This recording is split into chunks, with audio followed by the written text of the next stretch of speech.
Hello friends, इस video में हम लोग आचार्य शुक्ल जी की जो बुक है हिंदी साहित्य का इतिहास, इसकी श्रृंखला को आगे बढ़ाते हुए आज भक्ति काल के प्रकरण 4 को यहाँ पर देखने वाले हैं, जो कि सगुण धारा है। और इसके अंतर्गत भी हम लोग राम भक्ति शाखा को यहाँ पर देखेंगे। फ्रेंड्स, इसके पहले हम लोगों ने आदि काल को कंप्लीट कर लिया है और भक्ति काल के प्रकरण 3 तक हम लोगों ने कंप्लीट कर लिया था। तो चलिए शुरू करते हैं प्रकरण 4 को, जो कि यहाँ से शुरू होता है। जगत प्रसिद्ध स्वामी शंकराचार्य जी ने जिस अद्वैतवाद का निरूपण किया था वह भक्ति के सन्निवेश के उपयुक्त न था। यद्यपि उसमें ब्रह्मा की व्यवहारिक सगुण सत्ता का भी स्वीकार था, पर भक्ति के सम्यक प्रसार के लिए जैसे दृढ़ आधार की आवश्यकता थी, वैसा दृढ़ आधार स्वामी रामानुजाचार्य जी ने संवत 1073 में खड़ा किया। उनके विशिष्टाद्वैत के अनुसार जगत के सारे प्राणी ब्रह्मा के ही अंश हैं और उसी से उत्पन्न होकर उसी में विलीन होते हैं। रामानुजाचार्य जी के श्री संप्रदाय में विष्णु या नारायण की उपासना है। इस संप्रदाय में अनेक साधु महात्मा बराबर होते गए। फ्रेंड्स, इस पैराग्राफ में हमें जो याद रखने वाली बातें हैं वो ये है कि शंकराचार्य जी का अद्वैतवाद है, रामानुजाचार्य जी का विशिष्टाद्वैतवाद है जिसे श्री संप्रदाय भी कहते हैं, और इसके अंतर्गत विष्णु या नारायण की पूजा होती है। और एक और बात ध्यान में रखना है, रामानुजाचार्य से पहले शंकराचार्य हैं और उसके बाद रामानुजाचार्य हैं और इनके बाद आएंगे रामानंद। तो आगे बढ़ते हैं। श्री रामार्चन पद्धति में रामानंद जी ने अपनी पूरी गुरु परंपरा दी है। उसके अनुसार रामानुजाचार्य जी रामानंद जी से 14 पीढ़ी ऊपर थे। ठीक है, आगे बढ़ते हैं। रामानुजाचार्य जी के मतावलंबी होने पर भी अपनी उपासना पद्धति का रामानंद ने विशेष रूप रखा। उन्होंने उपासना के लिए वैकुंठ निवासी विष्णु का स्वरूप न लेकर लोक में लीला विस्तार करने वाले उनके अवतार राम का आश्रय लिया। इनके इष्ट देव राम हुए और मूल मंत्र हुआ राम नाम। आगे, रामानंद जी ने केवल यह किया कि विष्णु के अन्य रूपों में राम रूप को ही लोक के लिए अधिक कल्याणकारी समझ छांट लिया और एक सबल संप्रदाय का संगठन किया। रामानुज संप्रदाय में दीक्षा केवल द्विजातियों को दी जाती थी, पर स्वामी रामानंद ने राम भक्ति के द्वार सब जातियों के लिए खोल दिए और एक उत्साही विरक्त दल का संगठन किया, जो आज भी वैरागी के नाम से प्रसिद्ध है। अयोध्या, चित्रकूट आदि आज भी वैरागियों के मुख्य स्थान हैं। आगे है, रामानंद जी के रचे हुए केवल 2 संस्कृत के ग्रंथ मिलते हैं, वैष्णव मताब्ज भास्कर और श्री रामार्चन पद्धति। फ्रेंड्स, ये लाइन मैंने जानकारी के लिए बस डाल दी है यहाँ पर। आरती कीजिए हनुमान लाला की, दुष्ट दलन रघुनाथ कला की, यह स्तुति रामानंद जी द्वारा लिखी गई है। आगे है, रामानंद जी के विषय में जिस प्रकार की बातें कही जाती हैं उससे स्पष्ट होता है कि वह खुले हुए हैं, विश्व के बीच भगवान की कला की भावना करने वाले विशुद्ध वैष्णव भक्ति मार्ग के अनुयायी थे, घट के भीतर ढूंढने वाले योग मार्गी नहीं। आगे है, रामानंद जी के 12 शिष्य कहे गए हैं, अनंतानंद, सुखानंद, सुरसुरानंद, नरहरयानंद, भावानंद, पीपा, कबीर, सेन, धन्ना, रैदास, पद्मावती और सुरसरी। ये महत्वपूर्ण है फ्रेंड्स, एक बार अभी जल्दी एग्जाम में ये आया था, 4 लोगों का नाम दे करके इनको क्रम से लगाइए। आगे है, अनंतानंद जी के शिष्य कृष्ण पयहारी हुए, जिन्होंने गलता में रामानंद संप्रदाय की गद्दी स्थापित की। तो ये क्वेश्चन भी बन सकता है कि गलता अजमेर राज्य में किसने रामानंद संप्रदाय की गद्दी स्थापित की, तो ये कृष्ण पयहारी हैं।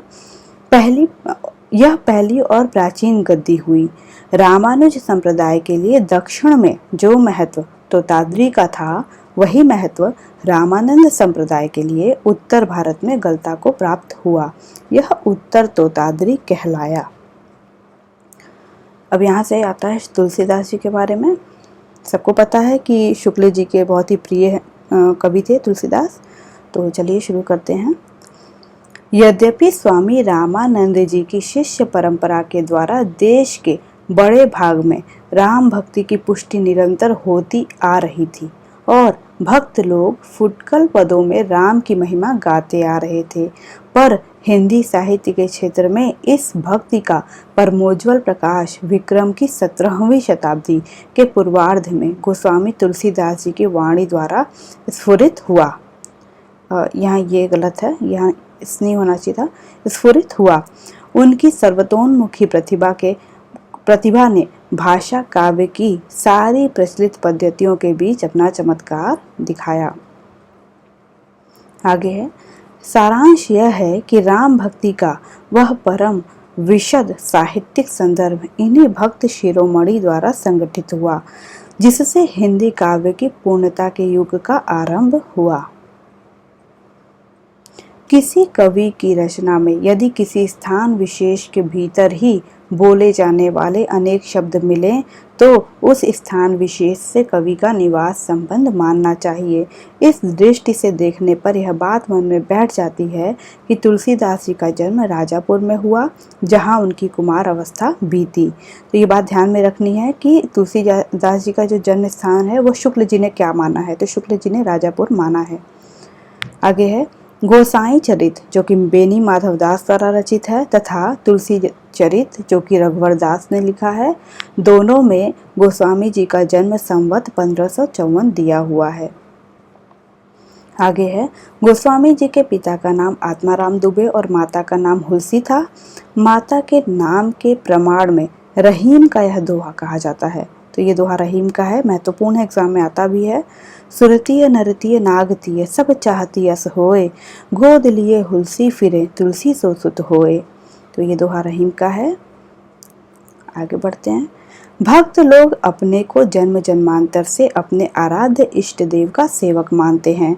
इसी भावना के अनुसार तुलसी और सूर दोनों के कथा प्रसंग के भीतर अपने को गुप्त या प्रकट रूप में राम और कृष्ण के समीप पहुंचाया है। जिस स्थल पर ऐसा हुआ है वही कवि के निवास स्थान का पूरा संकेत भी है। रामचरितमानस के अयोध्या कांड में वह स्थल देखिए जहां प्रयाग में चित्रकूट जाते हुए राम जमुना पार करते हैं और भरद्वाज के द्वारा साथ लगाए शिष्यों को विदा करते हैं। राम सीता तट पर लोगों से बातचीत कर रहे हैं कि तेहि अवसर एक तापस आया, तेज पुंज लघु वयस सुहावा, कवि अलसित गतिवेश विरागी, मन क्रम वचन राम अनुरागी। तो ये जो दोहा है ये रामचरितमानस में है। आगे देखते हैं, यह तापस एकाएक आता है, कब जाता है, कौन है, इसका कहीं कोई उल्लेख नहीं है। बात यह है कि इस ढंग से कवि ने अपने को ही तापस रूप में राम के पास पहुंचाया है और ठीक उसी प्रदेश में जहां के वे निवासी थे, अर्थात राजापुर के पास।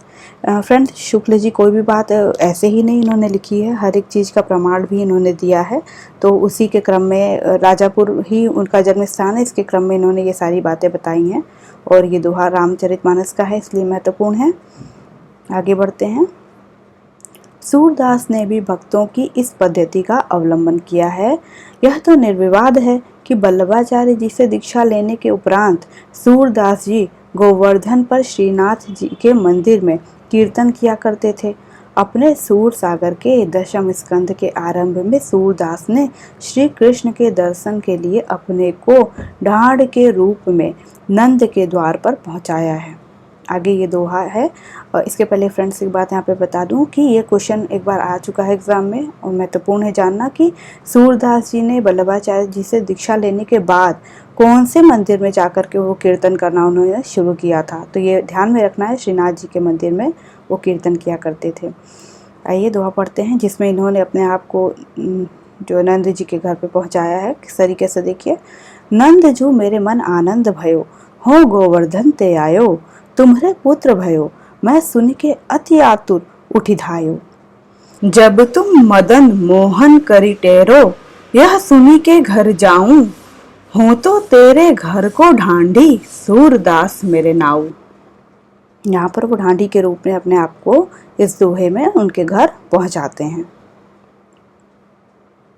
आगे है, तुलसीदास जी रामानंद संप्रदाय की वैरागी परंपरा में नहीं जान पड़ते उक्त संप्रदाय के अंतर्गत जितने शिष्य परंपराएं मानी जाती हैं उनमें तुलसीदास जी का नाम कहीं नहीं है।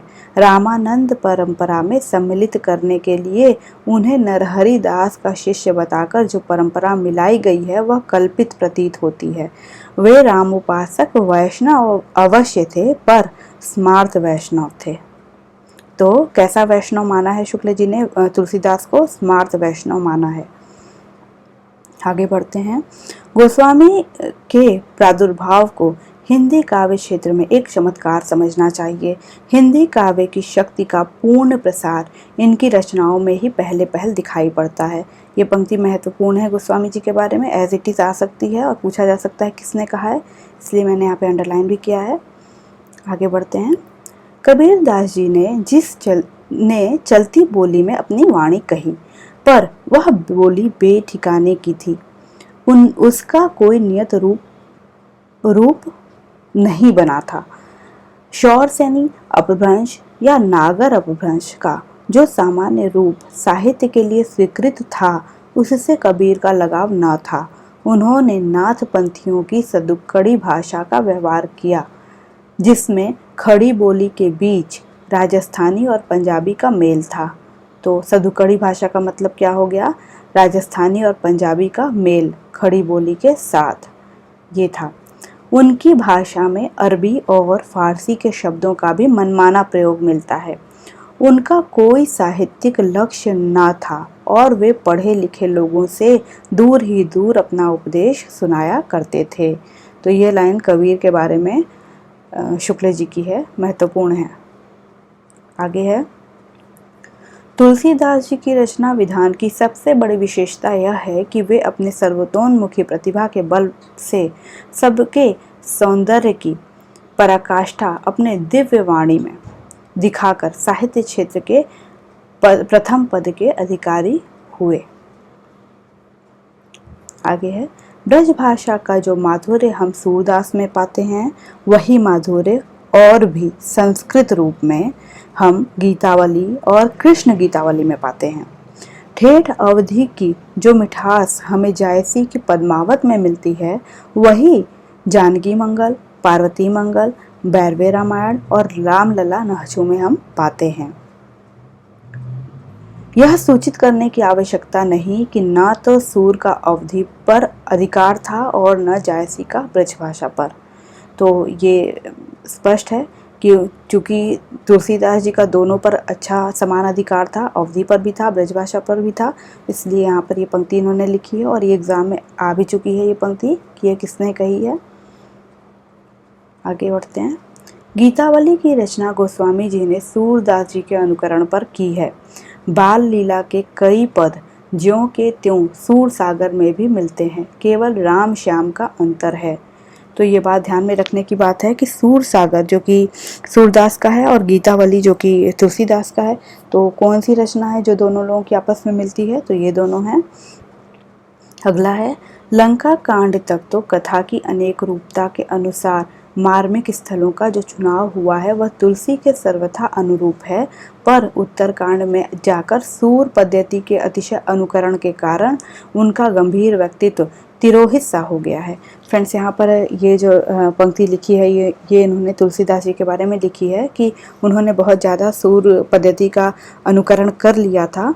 तो ये लाइन मैंने इसलिए डाली है क्योंकि एग्ज़ाम में आएगा, अगर ऐसे लाइन आ जाए और पूछा जाए तो कई बार ध्यान जाता है कि शुक्ल जी चूँकि तुलसीदास को बहुत ज़्यादा मानते थे, आप उनके प्रिय कवि थे, तो वो ऐसा नहीं लिख सकते कि उनका व्यक्तित्व तिरोहित सा हो गया। तो ये बात ध्यान में रखने की है कि ये शुक्ल जी ने ही ऐसा लिखा है। जिस प्रकार चौपाई दोहे के क्रम से जायसी ने अपना पद्मावत नाम का प्रबंध काव्य लिखा, उसी क्रम पर तुलसीदास जी ने अपने परम प्रसिद्ध काव्य रामचरितमानस, जो लोगों के हृदय का हार बनता चला जाता है, रचा। तो रामचरितमानस किसके आधार पर लिखा गया है? पद्मावत के तरीके से लिखा गया है। आगे है, भाषा वही अवधि है, केवल पद विन्यास का भेद है। गोस्वामी जी शास्त्र पारंगत विद्वान थे, अतः उनकी शब्द योजना साहित्यिक और संस्कृत गर्भित है। जायसी में केवल ठेठ अवधि का माधुर्य है, पर गोस्वामी जी की रचना में संस्कृत की कोमल पदावली का भी बहुत ही मनोहर मिश्रण है। यहाँ पर दोनों लोगों की रचना उन्होंने दी गई थी बुक में, तो मैंने यहाँ पर दे दिया है ताकि आप मिला सकें। जब हूँ कहिगा पंखी संदेशी सुनियो कि आवा है परदेसी, तब हुत तुम बिन रहे न जीव, चातक भयु कहत पियू पियू। ये जायसी की पंक्ति हो गई पद्मावत से। अगला है, अमिया मोरी में चूरन चारू, सुमन सकत भवरुच परिवारू, सुकृत संभुतनु विमल विभूति, मंजुल मंगल मोद प्रसूति। ये तुलसीदास जी का हो गया रामचरितमानस से। आगे है, सारांश यह है कि हिंदी काव्य की सब प्रकार की रचना शैली के ऊपर गोस्वामी जी ने अपना ऊंचा आसन प्रतिष्ठित किया है। यह उच्चता और किसी को प्राप्त नहीं। तो ये पंक्ति भी आ चुकी है, एग्जाम में पूछा जा चुका है कि किसने कहा है, तो महत्वपूर्ण है। अगला है, अपनी दृष्टि विस्तार के कारण ही तुलसीदास जी उत्तर भारत की समग्र जनता के हृदय मंदिर में पूर्ण प्रेम प्रतिष्ठा के साथ विराज रहे हैं। भारतीय जनता का प्रतिनिधि कवि यदि किसी को कह सकते हैं तो इन्हीं महानुभावों को। फ्रेंड्स, ये पंक्ति भी बहुत महत्वपूर्ण है, इसलिए मैंने यहाँ पर इसको डार्क करके लिखा हुआ है। आगे बढ़ते हैं। तुलसीदास जी की भक्ति के मार्ग को ऐसा नहीं मानते तुलसीदास जी भक्ति के मार्ग को ऐसा नहीं मानते जिससे लखे कोई बिरले। वे उसे ऐसा सीधा साधा स्वाभाविक मार्ग बताते हैं जो सबके सामने दिखाई पड़ता है। वह इस संसार में सबके लिए ऐसा ही सुलभ है जैसे अन्न और जल। निगम अगम साहब सुगम, राम सांचिली चाह, अम्बु असन अवलोकियत, सुलभ सबही जग माह। आगे है, स्वामी जी की भक्ति पद्धति की सबसे बड़ी विशेषता है उसकी सर्वांग पूर्णता। जीवन के किसी पक्ष को सर्वथा छोड़कर वह नहीं चलती, सब पक्षों के साथ उसका सामंजस्य है। आगे है, रामचरितमानस के उत्तरकांड में उन्होंने ज्ञान की अपेक्षा भक्ति को कहीं अधिक सुसाध्य और आशुफलदायिनी कहा है। रचना कौशल, प्रबंध पटुता, सहृदयता इत्यादि सब गुणों का समाहार हमें रामचरितमानस में मिलता है। अब रामचरितमानस के बारे में जो 4 बातों को उन्होंने लिखा था वो इस प्रकार से हैं। पहली बात जिस पर ध्यान जाता है वह है कथा काव्य के सब अवयवों का उचित समीकरण। दूसरी बात है कथा के मार्मिक स्थलों की पहचान। तीसरा है प्रसंगानुकूल भाषा। और चौथी बात है श्रृंगार की शिष्ट मर्यादा के भीतर बहुत ही व्यंजक वर्णन। ये रामचरितमानस की 4 विशेषताओं को इन्होंने बताया था। तो हो सकता है कि एग्जाम में आ जाए कि 3 कोई दे के चौथा अलग दे के कि इसमें से किस चीज़ को उन्होंने नहीं माना है रामचरितमानस की विशेषता के रूप में। तो इन बातों को ध्यान में रखना है। आगे है, सिया राम में सब जग जानी, करो प्रणाम जोरी जुग पानी। जगत को केवल राम में न कहकर उन्होंने सिया राम में कहा है। ठीक है, सिया राम में कहा है। सीता प्रकृति स्वरूपा है और राम ब्रह्मा है। प्रकृति अचित पक्ष है और ब्रह्मा चित पक्ष। चित और अचित वस्तुतः एक ही है। इसका निर्देश इन्होंने इस प्रकार से दिया है। देखिए, गिरा अरथ जल बीच सम कहियत भिन्न न भिन्न, बंदो सीता राम पद जिन्हीं परम प्रिय खिन्न। फ्रेंड्स, ये पंक्ति भी एग्जाम में आ चुकी है और पूछा जा चुका है कि किसकी पंक्ति है। हर दूसरी तीसरी पंक्ति इनकी इतनी महत्वपूर्ण है कि एग्जाम में आ ही चुकी है। हो सकता है कि ये नेट के एग्जाम में दोबारा ना रिपीट करे, लेकिन टीजीटी, पीजीटी, असिस्टेंट प्रोफेसर कई सारे एग्जाम हैं जिसमें कि ये आ सकता है। आगे है, गोस्वामी जी के रचे 12 प्रसिद्ध ग्रंथ हैं जिनमें 5 बड़े और 7 छोटे हैं। दोहावली, कवित्त रामायण, गीतावली, रामचरितमानस और विनय पत्रिका ये बड़े ग्रंथ हैं तथा रामलला नहछु, पार्वती मंगल, जानकी मंगल, बैरवे रामायण, वैराग्य संदीपनी, कृष्ण गीतावली और रामाज्ञा प्रश्नावली ये छोटे ग्रंथ हैं। आगे है, 12वें रामायण गोस्वामी जी ने अपने स्नेही मित्र अब्दुल रहीम खानखाना के कहने पर उनके 12वें नायिका भेद को देखकर बनाया। यानी कि 12वें रामायण उन्होंने 12वें नायिका भेद जो कि रहीम की रचना है उसके आधार पर बनाया। कृष्ण गीतावली वृंदावन की यात्रा के अवसर पर बनी कही जाती है।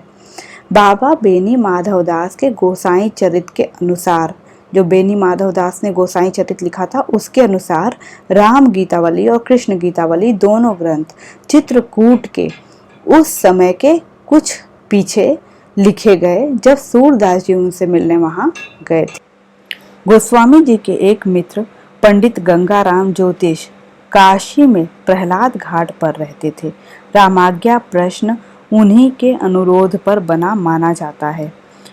हनुमान बाहुक से तो प्रत्यक्ष है कि वह बाहुओं के असहनीय पीड़ा उठने के समय रचा गया था। ये क्वेश्चन भी एक बार आ चुका है फ्रेंड्स कि हनुमान बाहुक तुलसीदास जी ने कब लिखा था। तो जब उनके हाथ में बाजुओं में असहनीय पीड़ा हो रही थी उस समय उन्होंने इसको रचा था। आगे है, विनय पत्रिका के बनने का कारण यह कहा जाता है कि जब गोस्वामी जी ने काशी में राम भक्ति की गहरी धूम मचाई तब एक दिन कालिदास तुलसीदास जी को प्रत्यक्ष आकर धमकाने लगे और उन्होंने राम के दरबार में रखने के लिए यह पत्रिका या फिर अर्जी लिखी। यहाँ पर तुलसीदास जी का जो है वो वर्णन खत्म हो जाता है। आगे बढ़ते हैं। स्वामी अग्रदास रामानंद जी के शिष्य अनंतानंद और अनंतानंद जी के शिष्य कृष्णदास पैहारी थे। कृष्णदास पैहारी के शिष्य अग्रदास जी थे। इन्हीं अग्रदास जी के शिष्य भक्तमाल के रचयिता प्रसिद्ध नाभादास जी थे। स्वामी अग्रदास संवत 1632 के लगभग वर्तमान थे। इनकी बनाई 4 पुस्तकों का पता है। उपदेश उपखाणो बावनी, ध्यान मंजरी, राम ध्यान मंजरी और कुंडलनिया। तो ये भी फ्रेंड्स क्वेश्चन अभी जल्दी आया था कि इसमें से कौन सी पुस्तक जो है अग्रदास जी की नहीं है। तो ये चार है, ये ध्यान में रखना है। आगे है नाभादास, ये अग्रदास जी के शिष्य थे। संवत 1657 के लगभग वर्तमान थे। इनके प्रसिद्ध ग्रंथ भक्तमाल संवत 1642 के पीछे बना और संवत 1769 में प्रियादास जी ने उसकी टीका लिखी। तुलसीदास जी के संबंध में नाभादास जी की पंक्तियां देखिए। संसार अपार के पार को सुगम रूप नौका लियो, कल कुटिल जीव निस्तार हित वाल्मीकि तुलसी भयो। ये पंक्तियां नाभादास जी की हैं तुलसीदास जी के संबंध में। आगे है, उपयुक्त पुस्तकों के अतिरिक्त इन्होंने 2 अष्टयाम भी बनाए, एक ब्रजभाषा गद्य में और दूसरा रामचरितमानस की शैली पर दोहा चौपाइयों में। तो जो पंक्ति इन्होंने पद्य में लिखी थी वो देखिए इस तरीके से है। अवधपुरी की शोभा जैसी कहीं नहीं सकही शेष श्रुति तैसी, रचित कोट कलधौत सुहावन, विविध रंग मति अति मन भावन। तो ये पंक्ति हमें ध्यान में रखनी है नाभादास जी की। आगे है प्राणचंद चौहान। इनके बारे में बस इतना है कि इन्होंने रामायण महानाटक लिखा है और दूसरी बात ये राम भक्ति शाखा से हैं। ये बात भी ध्यान में रखने वाली है। अभी जल्दी ही एक बार क्वेश्चन में आया था कि इनमें से कौन है जो राम भक्ति शाखा से जुड़े हुए हैं और उसमें इनका नाम भी था। तो ये ध्यान में रखना है कि ये राम भक्ति शाखा से हैं। रामायण महानाटक इन्होंने लिखा है। आगे है हृदय राम। यह पंजाब के रहने वाले और कृष्णदास के पुत्र थे। इन्होंने संवत 1680 में संस्कृत के हनुमान नाटक के आधार पर भाषा हनुमान नाटक लिखा है। ये क्वेश्चन तो कई बार आ चुका है एग्जाम में कि हृदय राम की कौन सी रचना है, भाषा हनुमान नाटक है। अगर हनुमान नाटक भी दिया हो तो भी, नहीं तो भाषा हनुमान नाटक ये इनकी रचना है, जिसकी कविता बड़ी सुंदर और परिमार्जित है।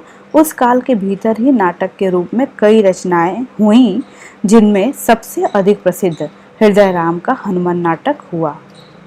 तो ये काफ़ी प्रसिद्ध थी रचना, कई बार एग्जाम में भी आ चुका है। आगे है संवत 1696 में राय मलपांडे ने हनुमान चरित्र लिखा। तो इतना सिर्फ याद रखना है, राय मलपांडे ने हनुमान चरित्र लिखा है। आगे है प्रेम और श्रद्धा अर्थात पूज्य बुद्धि दोनों के मेल से भक्ति की निष्पत्ति होती है। श्रद्धा धर्म की अनुगामिनी है। जहाँ धर्म का स्फुरण दिखाई पड़ता है वहीं श्रद्धा टिकती है। तो आगे है, अत्यंत खेद की बात है कि इधर कुछ दिनों से एक दल इस राम भक्ति को भी श्रृंगारी भावनाओं में लपेटकर विकृत करने में जुट गया है। इस भावना के प्रवर्तक थे रामचरितमानस के प्रसिद्ध टीकाकार रामचरण दास जी, जिन्होंने पति पत्नी भाव की उपासना चलाई। इन्होंने अपनी शाखा का नाम स्वसुखी शाखा रखा। रामचरण दास की इस श्रृंगारी उपासना में जीवाराम ने थोड़ा हेरफेर किया। उन्होंने पति पत्नी भाव के स्थान पर सखी भाव रखा और अपनी शाखा का नाम तत्सुखी शाखा रखा। इस रसिक पंथ का आजकल अयोध्या में बहुत जोर है और वहां के बहुत से मंदिरों में अब राम की तिरछी चितवन और बाकी अदा के गीत गाए जाने लगे हैं। गुहार, रहस्य, माधुर्य भाव इत्यादि के समावेश से किसी भक्ति मार्ग की यही दशा होती है। गोस्वामी जी ने शुद्ध, सात्विक और खुले रूप में जिस राम भक्ति का प्रकाश फैलाया था वह इस प्रकार विकृत की जा रही है। तो फ्रेंड्स, यहाँ पर हमारा ये सगुण भक्ति धारा में भी जो राम भक्ति शाखा थी वो कंप्लीट हो जाता है। अगले वीडियो में हम लोग कृष्ण भक्ति धारा को देखेंगे। सुनने के लिए धन्यवाद। और फ्रेंड्स, अगर आपको ये वीडियो पसंद आती है तो प्लीज़ लाइक करिए, शेयर करिए और कमेंट करिए। आपके कमेंट मोटिवेट करते हैं। सुनने के लिए धन्यवाद।